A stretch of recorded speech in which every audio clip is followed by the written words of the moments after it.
Got it. Okay. Good afternoon, everyone. My name is Sharon Hannigan, and I'm a co-host for today. Thank you all for joining us for the second in a series of webinars brought to us by NOHBA, the Natural and Organic Health and Beauty Alliance. Founded, as many of you know, by Gay Timmons. NOHBA's mission is to educate, support, and represent the natural and organic personal and home care product industries. We are dedicated to identifying, improving, and communicating best practices for ingredients, processing, manufacturing, and packaging, all in an effort to make a more sustainable world. So we're here for people that want transparency, and a big reason why the Success Series was developed was to share that knowledge. Today's webinar is being led by myself and Joyce Hildebrandt. Joyce, I had some copy printed up. I can go through it, or you're more than welcome to introduce yourself. Whatever. That's fine. I can do it. Yep. Okay, great. Okay, so I'm Joyce Hildrebrand. I'm joining Sharon to co-host this event today. And my background is that I've worked in the fragrance industry and beauty industry for about 25 plus years. And currently I'm a fragrance and product development consultant with a lot of industry knowledge. And here today, Gay and Katie had asked me to do a little bit more of like an education piece, what fragrance is, what it's about, how to talk about it, and how to approach your product as you're trying to fragrance and what your options are. So that's my part of the piece today, and hopefully you'll learn some things and have some good questions for me too. Great. I have a 20 plus year history working in the natural product industry, mostly personal care, some food and some nutritional supplements. I worked many years in the CPG world, working directly with green beauty pioneer Horst Reckelbacher, who's the founder of Aveda and Intelligent Nutrients. Like Joyce, I have CPG and supply side experience. This past decade, I've been working on the raw material side. Currently with Malagassi essential oils, we are producers of organic certified essential oils from Madagascar, Morocco, and the Balkans. Katie touched on this a little bit, but I have a couple of side notes for housekeeping and different things, is that Katie is here to handle the Zoom and the technical side. Thank goodness, Katie. She'll monitor any questions that come in. We welcome questions as they come up, and we'll address as many as possible during the webinar. And if we have time at the end, we have 1 hour and a lot of information to cover. So we'll see how we end up. I need to make note that our next webinar will be March 31st at the same time, 1 p.m. Pacific Standard Time. The focus of that webinar is defining your brand and working efficiently with contract manufacturers. Your hosts are Robin Watkins, Holistic Beauty Group founder and head of product development, and cosmetic chemist and sustainability expert Aubrey Thompson. We'll send updates and links to register via LinkedIn, Instagram, and the NOHBA newsletter. Any way we can find you, we'll let you know. So let's get started with the reason that we're all here. This is NOHBA Success Series Fragrance Solutions, and it's my pleasure to introduce Joyce to kick it off. Okay, great. So this is where I show what I don't know, and that's technical IT stuff. So I'm going to do my best to share my screen so we can go through the presentation together. So let's see what I can do. Just bear with me, and I'm going to do the best I can. Just hold on and be patient. Thank you. Yep, that's okay, you, there Katie. you go. Okay, thank you. I'm so sorry, everyone. So Katie, I'm going to have to ask you to turn the slide for me, I guess, right? So no problem. Okay, so we'll get started. Sorry about the delay. So today I really wanted to just talk a little bit about fragrance and how to speak of fragrance, how to design fragrances for your products, what to look for and what to ask. So I'm calling it Fragranceology 101. Next slide. So fragrance, definition is the quality of being fragrant, a sweet or pleasing scent, perfume, cologne, toilet water, or their like. So the term is a very broad term, as you could see. So what does that really mean? And when people talk about it, when you want to fragrance something or what is fragrance, I think we have to dive a little bit deeper. Next slide. So today we're going to talk about a few things. First, ways to scent a product. The next is the language of fragrance, which has a language of its own, and sometimes it's a little quirky. So that's why I'm hoping to share some of that with you today. Common scent terms for product development, scent design brief considerations, how to design a brief and get your fragrance order kind of lined up for your partners that you work on fragrances with. Fragrance composition, how are they made and what are they composed of? And what are the major fragrance categories as you're trying to decide what might fit your product best?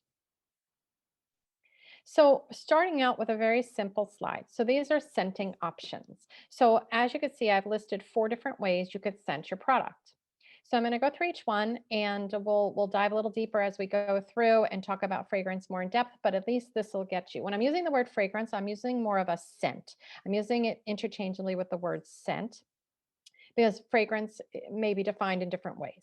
So the first way to scent your product is natural aroma extract blends.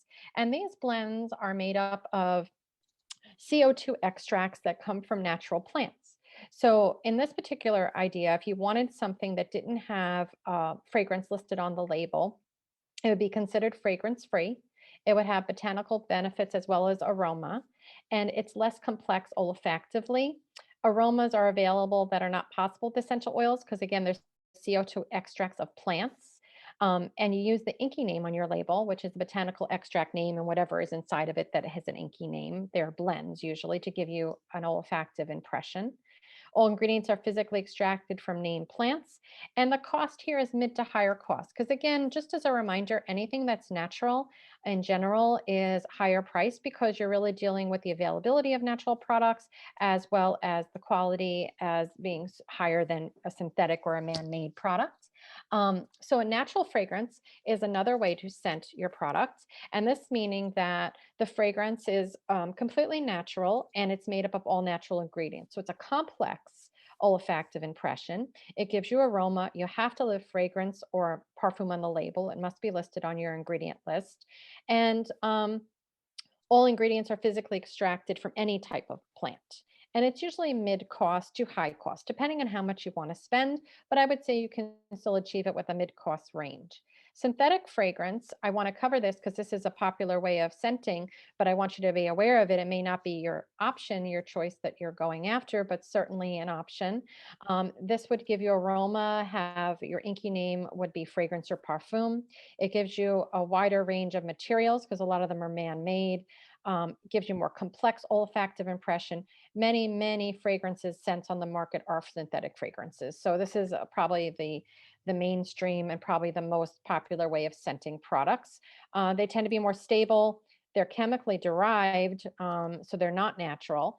But you can also develop a scent, which is not an option listed on this chart. You can do a blend of natural and synthetic fragrance. So you'd have a little bit of the best of both worlds if you're interested in keeping your costs down and getting more stability and more complexity in your fragrances. So you could always take those second 2 columns and use elements of both. Although you still have to list fragrance on the label, which you would do normally for natural fragrances, it still would give you a little bit more of call outs for some natural ingredients. Hey, Joyce. Yeah. Janelle asked, how do you define natural for natural fragrance? Okay, so natural for natural fragrances are either naturally derived or essential oil driven. So it's either natural materials extracted from a product, a plant, or it is an essential oil extracted from a plant. So Okay. it's really straight, 100% natural. It is no synthetic or man-made materials in there at all. Okay, and then we have another question from Christina of what would you consider low, mid, or high cost? Right. So I would say that if I talk about cost per pound just for the scenting oil itself, the scenting material, I would say mid to high costs would be somewhere around $40 to $60 per pound, whereas lower cost would be below that range, and high cost would be 60 plus up per pound, just for your scenting oil scenting component only. Essential oils is another way to beautifully scent your product. And these are singular olfactive raw material type impressions. But the good news is that you can do blends. So if you wanted to have different individual essential oils that all kind of play together and give you an impression, you'll get a beautiful impression that way too. It'd just be more straightforward, a little less complex. And hold on, I'm sorry. Okay. I'm sorry, I had an interruptive phone call. That was weird. So anyway, it would be another way where you can get several essential oils together and give you a blended impression. So you can use them singularly. These tend to have great aromatherapy properties. So if you're looking for aromatherapy claims and positionings of such, this is a great option. It is a little more in the mid to high cost area, depending on the types of essential oils that you would be going after.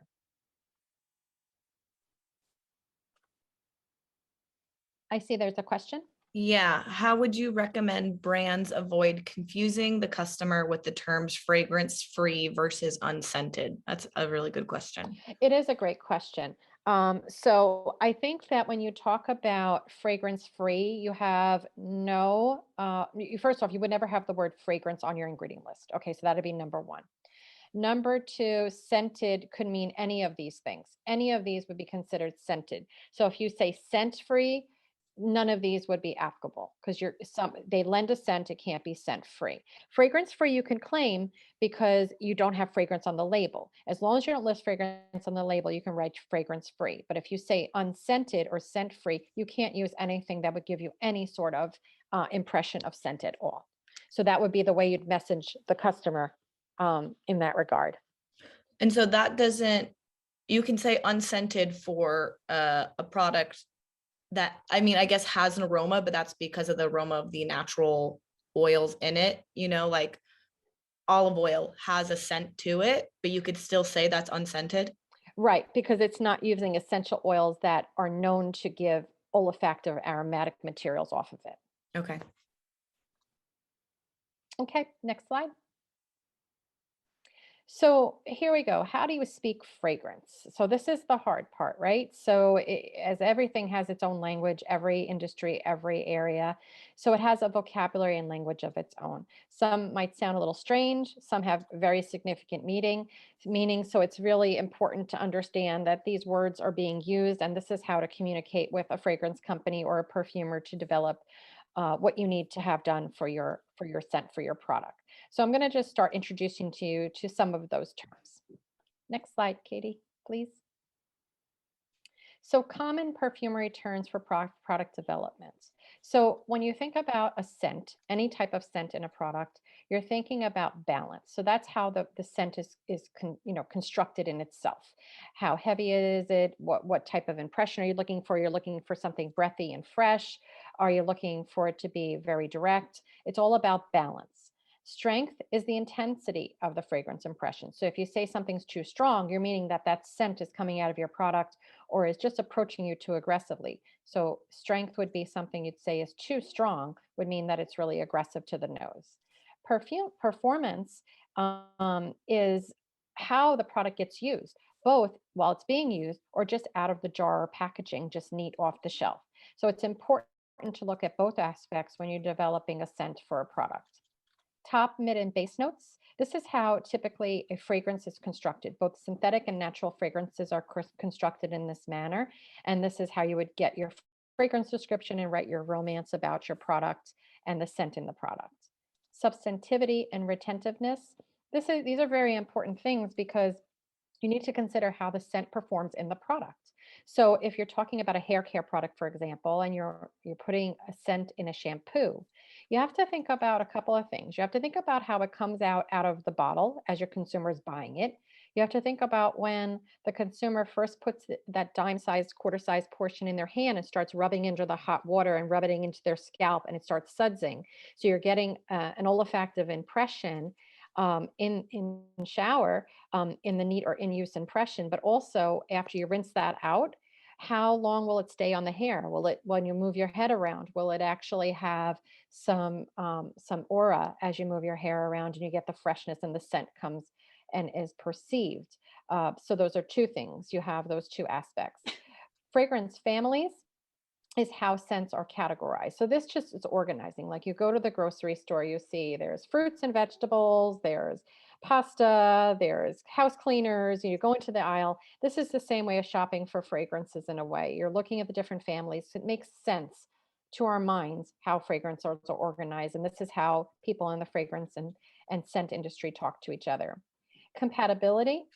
It is important to think about product interaction and also with packaging components. So your product has to be stable, and that's the next point is stability and scent consistency over time and temperature. But compatibility means that scent has to work well with the product formulation in itself. Does it change the color of the product? Does it shift over time because the scent is reacting with the product? Or is the scent attacking the plastic packaging you have your product in and starts degrading the packaging and causing a compromise and lack of performance and causes an off odor to happen? So compatibility and stability are two testing procedures you should never skip when you're developing a scented product. Next slide, Katie. So how do you design a fragrance brief? This is a challenge, right? So what do? You have a product, you're launching, say, a new skincare face serum. And so you have to think about how you've got to approach the custom fragrance work because you're thinking you want something special, you want it to meet your brand image. So one of the key things when you have your discussion with your fragrance partner, you would need to allow 2 to 3 weeks for custom fragrance work. They just don't have something on the shelf if you want something very specific. If you're willing to pick from their catalog and not look for something so signature, that could move a little bit faster. But you definitely should then share the launch date and the other key dates that would be important to the product development because this affects your whole timeline, right? You have to think about your availability of your base, your sampling devices, your promotional, when you're launching, how you're launching. So they need to understand how much time they have and what the limitations are just to develop the scent piece alone. And you can work with your contract manufacturer to iron that out, your product development chemist, and your marketing team. So that really helps you kind of itemize your dates that you need to stick to with the milestones that are needed. Scent performance objectives. So what is the purpose of the scent in your product? So is it going to be a key product identifier? Does it give the signature and the story? Does it cover an unpleasant product-based odor? Is it just a halo scent just to make the product a little more pleasant? Or is it going to be the driver, a go-to scent where the customer is like, I got to have that scent and I'm only going to keep buying it because the scent is so fabulous. Next slide. So the scent positioning. Okay, who are you going after? Who's your target market? Who's the demographics? Is it gender neutral? Is it feminine? Is it all family? Is it masculine? Is it more towards baby or children? What age group are you going after? Because not only does your product need to perform that way, the message that it sends needs to communicate to that target market to say that it's working and that it addresses their needs particularly. Scent definition. So you can have the natural fragrance, fragrance-free, or an essential oil blend with aromatherapeutic benefits, but you need to communicate that with your fragrance partner for what you're looking for specifically, because that affects the whole design of and the proposals that they'll send to you. Next slide. So you have to also think about scent level in finished product. What percent should it be at? What level should it be at? Should it be 90% of your base and 10% of your fragrance or scent that you're putting in there, or should it be different? And it definitely matters for different categories. So we need to keep in mind the product form, the IFRA category. And this means that you need to decide which type of product, what category they fall into. Is it surfactant base? Is it shampoo, body wash? What is it, a candle or is it a lotion or cream? Leave on, rinse off, all these different things affect your IFRA category, which is just a classification that helps you design what safety measures your fragrance and scent need to comply with in certain product types. So you need to think about that as well. And your partners at the fragrance company and consultants and your chemists can help guide you as well as regulatory people. One thing you really need to think about, and I would definitely kind of encourage you to think about providing unfragranced base that to your fragrance partner, because bases on their own, whether it be shampoo, serums, anything, and even a household or even a candle has some base odor to it. Like Katie was saying before, certain things have odors, even if they're not scented items, but you need to consider that as you're adding a scent to the product. So you need to see where you're starting out, the fragrance partner of yours, the olfactive partner, needs to see that and design the scent around that to best mask your base and make the scent come out of the product effectively. Then we talked about prices is something to think about. Think about what portion of your formulation cost is your price per pound, and what you can afford in your formulation, and really need to sit down with your regulatory group and your contacts for regulatory, because what type of positioning do you need to have? Do you need to be EU allergen free? Are you claiming some claims like that you need to be careful of? Phthalate free, no parabens.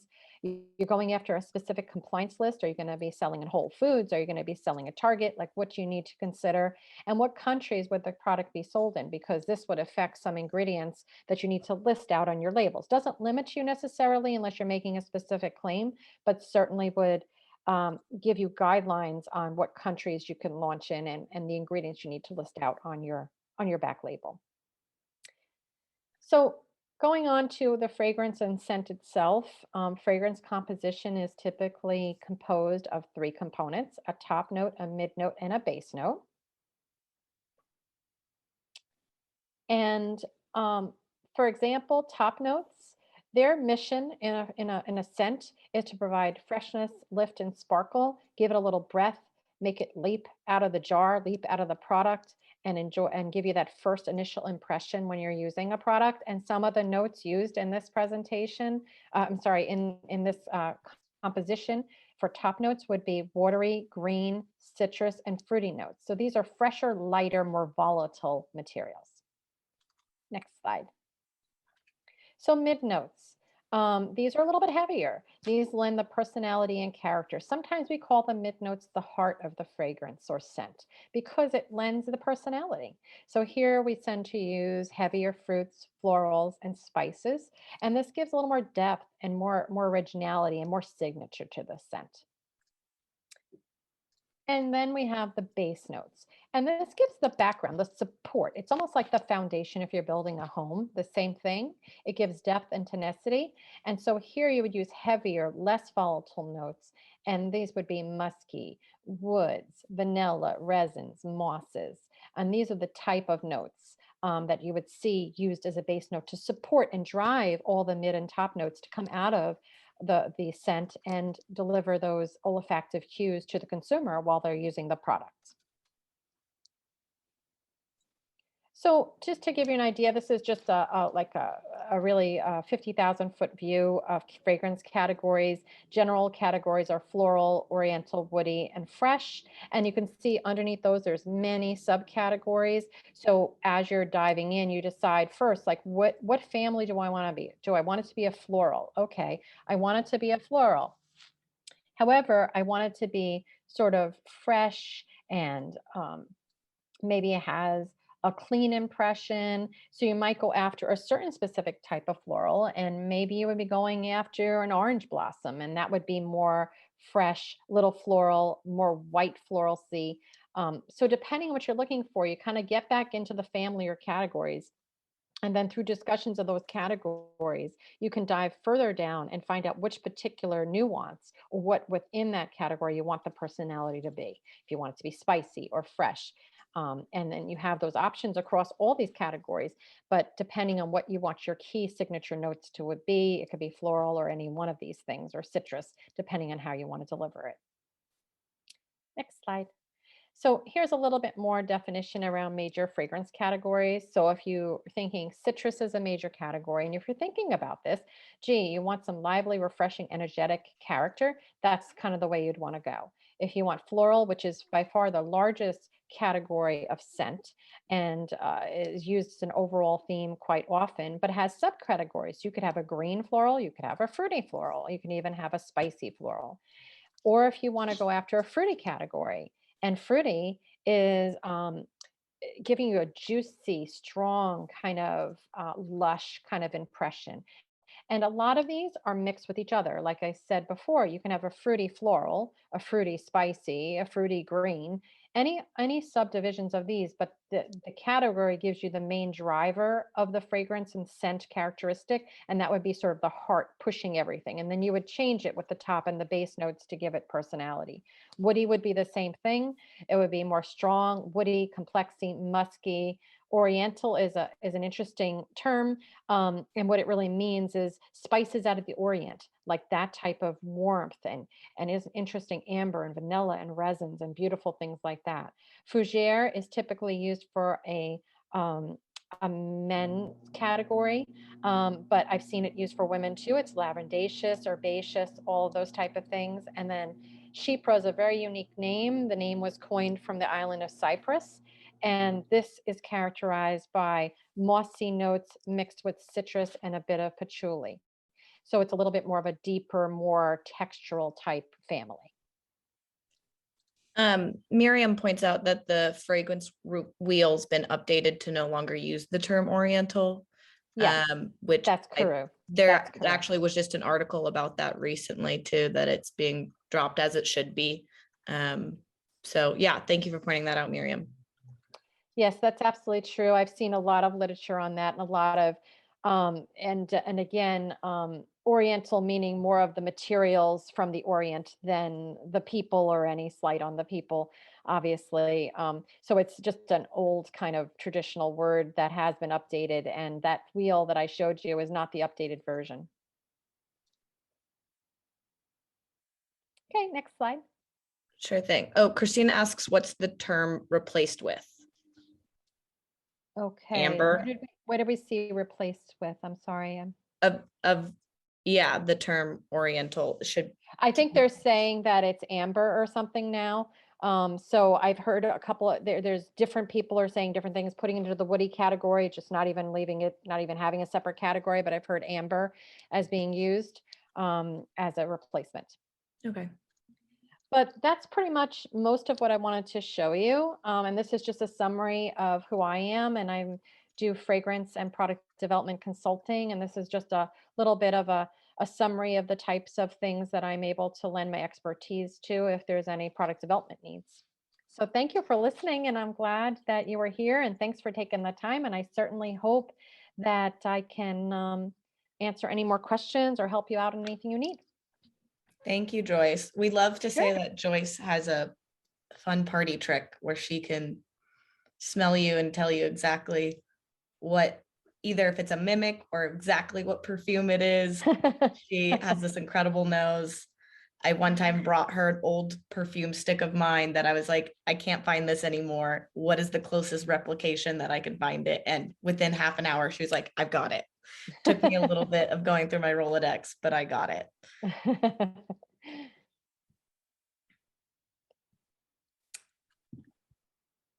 All right, Sharon, take it away. All righty. Well, first of all, thank you, Joyce. What a great resource you are. And if anybody needs Joyce's information, it was on that last slide, which you'll be able to access via NOHBA's YouTube channel. And I just put it in the chat too, so if anybody needs it. So we're going to take an additional few minutes just to feature essential oils, because they hold a unique and specialized corner of the fragrance world with a history dating back thousands of years. Interestingly, I'm going to give you the signal, Katie. Interestingly, only a small percentage of plants of over 1 million species have the ability to synthesize an aromatic essence internally, making this even more special. An essential oil is an aromatic extract from particular parts of this small percentage of aromatic plants. Essential oils are concentrated drops of nature that carry the essence and energy of the plants. They are very special indeed. And it's no wonder that every culture on earth has used indigenous plants in treatments. Today, many of us are using these plants in our diets or our personal care via essential oils. Nothing matches the flavor, aroma, and intensity of fresh ginger or turmeric and actual cinnamon bark, not cassia, which you may be surprised to know is predominantly sold as cinnamon. Cinnamon bark is rich and sweet and deep. nothing like cassia. Rose, jasmine, neroli, and ylang-ylang, they are duplicated in labs, but nothing matches the real thing. So I have a little anecdotal evidence and experience in my years working retail at Aveda. I can't tell you how many people came in and prefaced very adamantly that they did not like rose.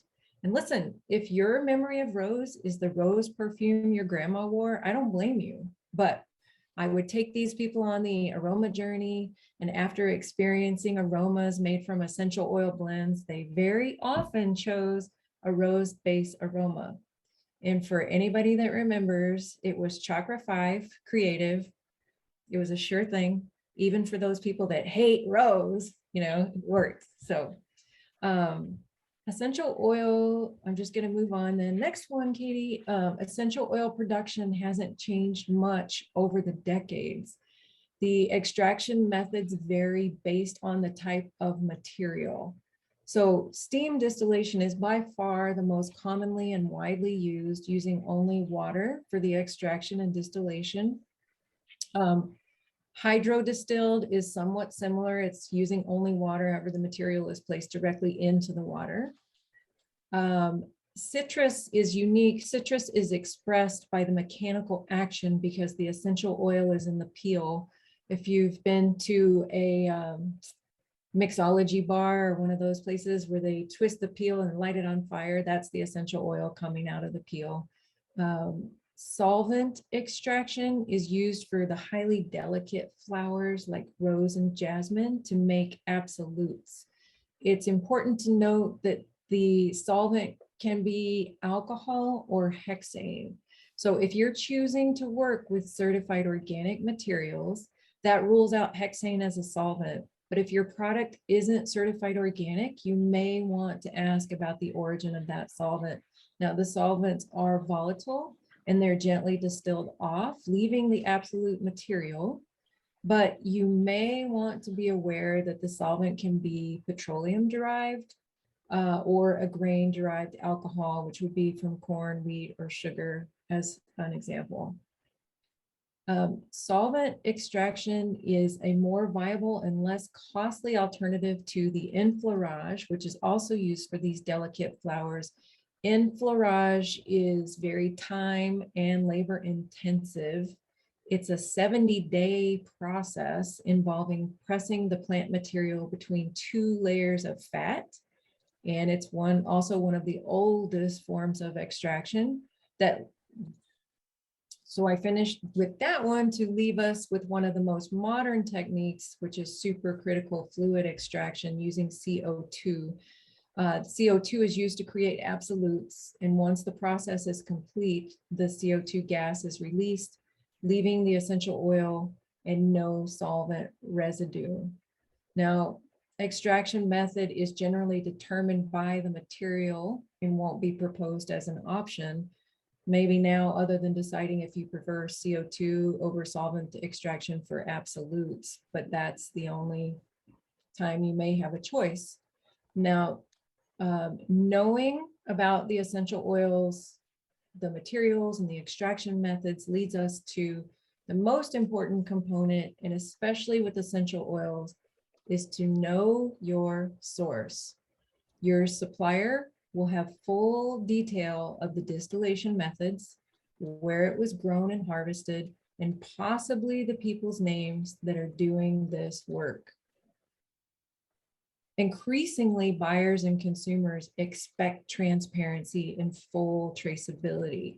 So working directly with a trusted supplier that is also a producer will make your sourcing life much easier.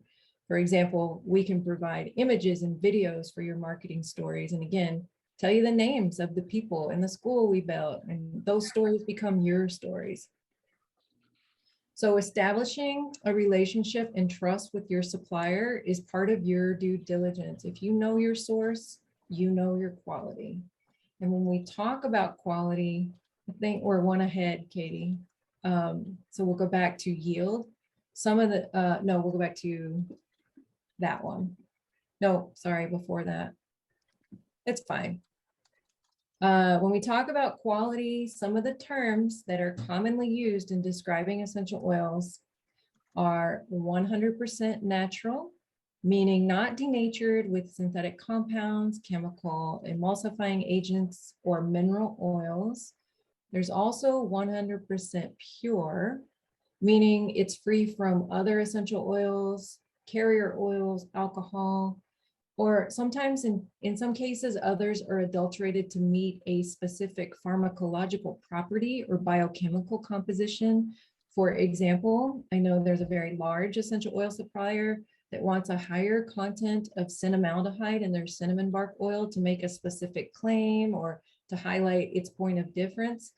It's not necessarily wrong or bad, but it does mean it's not 100% pure because it has been adulterated. 100% whole, meaning without having any parts removed, not discolored, not oxidized or peroxidized.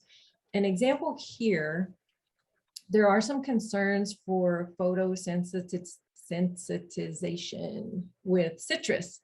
Now, you may, if you're working with citrus, you may prefer a version that's been altered to remove those components. Bergamot, bergaptine free. When you see bergamot BF, the BF signals the compound bergaptine, known for photosensitivity, has been removed. So understanding these common terms leads us to, this one. The fact that aromatic products available on the market are not all of the same quality. And one easy tell with essential oils is that the prices will vary because of the yield from individual plants. For example, it takes only 4 to 5 pounds of something like lavender or peppermint to make a 15 ml bottle of essential oil, where jasmine, it takes 8 million blossoms to make 1 kg of the jasmine absolute. And all of those blossoms have to be picked at night, like midnight to sunrise, and they're usually picked by women. So there's definite price difference, and in this case, it's justified. Also, important to consider, there may be variances from one year to another, one season to another, and like we just said with jasmine, one time of day to another, one region to another. Think similarly to the wine industry and the differences in preferences for US wine versus French wine. Certain essential oils are well established and best known from certain parts of the world. We all know of Bulgarian rose or French lavender. It doesn't always mean they're better, but they certainly have a reputation and a distinctive profile. Next slide. So every step of the process counts. Essential oil quality depends on the cultivation, the harvesting methods, the timely distillation and handling and storage. It all makes a difference. And it's true with everything, not just essential oils, but that's why we emphasize know your source, because the supplier can provide you with all these details. To build a great working relationship with your supplier, it's very helpful if you can forecast out as best you can. It's very helpful if you're aware of crop and production cycles. For example, neroli harvest and production happens early spring. It's coming up, it's April-ish. The yield varies greatly, especially depending on weather. So if you know that you'll need 10 to 20 kgs of neroli, it's best to forecast it and commit to it as early as possible, because if the yield isn't there because of weather, you may not have access to it. It's also great. It's very helpful if you understand shelf life and storage. It'll help you know how much do you want to keep on hand at any given time, and your qualified supplier can help and provide all the information on storage and shelf life just by asking them, or it's also in all the regulatory documents. So beyond the aroma, next slide, Katie. Yes, and Joyce touched on this too. Many formulations incorporate essential oils simply for their aroma. Many are also incorporated for their therapeutic effects. For example, it is proven that inhalation impacts the limbic system of the brain, which controls heartbeat, blood pressure, breathing, memory, stress levels, and emotions. There are other therapeutic effects that are achieved from the essential oil's biochemical properties, the most iconic of those being antibacterial. Antibacterial both in preventing bacterial growth and killing bacteria. There are over a dozen other proven pharmacological properties like antifungal, anti-yeast, antiviral, anti-inflammatory, and additionally known compounds that are biochemically specified. And these compounds give essential oils their specific properties, like the neural acetate in heliochrysum, the eugenol in clove, the cinnamaldehyde in cinnamon, camphora in ravensara, and ishwarane in catrafé. And if you don't know catrafé, you should, and I can tell you all about it. It's my favorite. Katie can vouch for that. It's really nice. It's something I've never smelled before on the market. It's incredible. Yeah. Now we know that adulteration and contamination is a big issue. It's a huge issue, actually. And it's important to understand the bioactive content and the key levels for claims, because not all essential oils are the same. And that's where your regulatory documentation is going to come in. A great resource on the pharmacological properties is a book called Contemporary French Aromatherapy by Dominique Badu. And another great overall resource on essential oils is Healing Civilizations by Dr. Nadim Shah, who some of you may have met at the NOHBA Summit in March of 2020. Earlier today, I was thinking last year, but a whole nother year was in there. But he gave a great presentation, and who doesn't love Nadim? He is awesome. Okay, so I have just a couple more slides to go. And the next one, Katie, we're going to touch on allergens, IFRA, and environmental working group.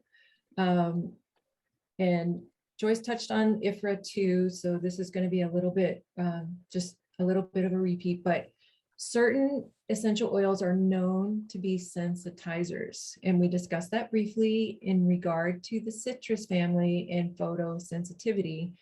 But EWG's Skin Deep scores essential oils poorly because they don't know what level the brand is using in the product. Now, you can pay to have your products EWG verified, and then they know the full formula. But if not, they assume the highest level, and that scores poorly. And for example, even if you're using bergaptan-free bergamot, it doesn't show as BF, and they just score it across the board.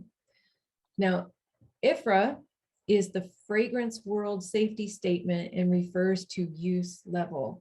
The International Fragrance Association, IFRA, it changes, and it's becoming more and more complex. The most current version is the 50th. So that should show on the documentation that you're receiving from your suppliers. IFRA's purpose is to address how much and how fast the material is absorbed and what are considered the acceptable dermal limits by category. So right now there are 12 listed categories and some with further subcategories. For example, there is a different safe use level for something that's a leave-on, like a deodorant, versus something that's a rinse off, which would be a shampoo or body wash. So for your formulas, you need to understand the risks and develop adequate safety margins for all the fragrance ingredients that you're using. And IFRA is for that. There are also EU allergen statements. A supplier's allergen statements are created specific to the EU 26. Of those 26 allergens, 8 of them are never found in nature, so you won't see them in essential oils at all. 16 are most common to essential oils. And of those, 7 will be most frequently encountered. One of my favorite examples is linalool. It's on the EU allergen statement. And linalool will always be found in lavender. It's what makes lavender smell like lavender. It's always going to be there. So you will need to be aware of it and know the safe level, but it's always there. Okay, last slide, we're wrapping up. We've discussed qualities and points of difference of working with essential oils. If you choose to work with essential oils, you're working with the essence of the plant. There are proven botanical benefits and unmatched aroma profile. Natural ingredients are not inherently safer. Like all ingredients, safe use depends on understanding the chemical compositions and using them properly. There is loads of information on essential oils. They've been safely used for centuries and they are repeatedly analyzed for safety and quality. You have options. Work with your suppliers and formulators to find out what's best for your brand and your needs. And thank you. Thanks, Sharon. If you guys are looking for an essential oil supplier, you can contact Sharon. They family run. They have, you can talk about Malagasy more if you want a little bit. Yeah, I did mention Malagasy. We're producers of essential oils in Morocco, Madagascar, and the Balkans. It's a second generation family. We've had people on the ground for almost 30 years developing these relationships. In fact, one of the founding partners of Malagasy over 20 years ago saw that there was more demand than product available. So he started growing those materials like ylang ylang, cinnamon, clove, catrafe, my favorite, lots of those oils, and heliochrysum, so that there's more supply. So we've had relationships built for decades and have built a school in Madagascar, planted over 10,000 trees. So it's a long time commitment that we've made to the people in these regions. Mm-hmm. If anyone has any final questions or wants contact information from Sharon, do you want to put your email in the chat real quick? Yeah, I just want to say, Sharon, that was fabulous. I really loved your presentation. It was so thorough and she's a wealth of knowledge. Certainly, I hope you all really appreciate all that, because that was really beautifully done and so well presented and so thorough. And I love essential oils. It's just, there is nothing really more compelling, for sure. Thank you so much. Thank you. Yeah, I'm clearly biased on essential oils. Yeah, thank you to you both. So our next NOHBA webinar is part of the success series she mentioned at the beginning. I'm just going to put the link here for if you guys want to register in advance. That one is about defining your brand. Robin Watkins she has helped brands go all the way through to working with their contract manufacturer and figuring out what their goals are and to helping them get their product on the shelf. She is an incredible, just well of information.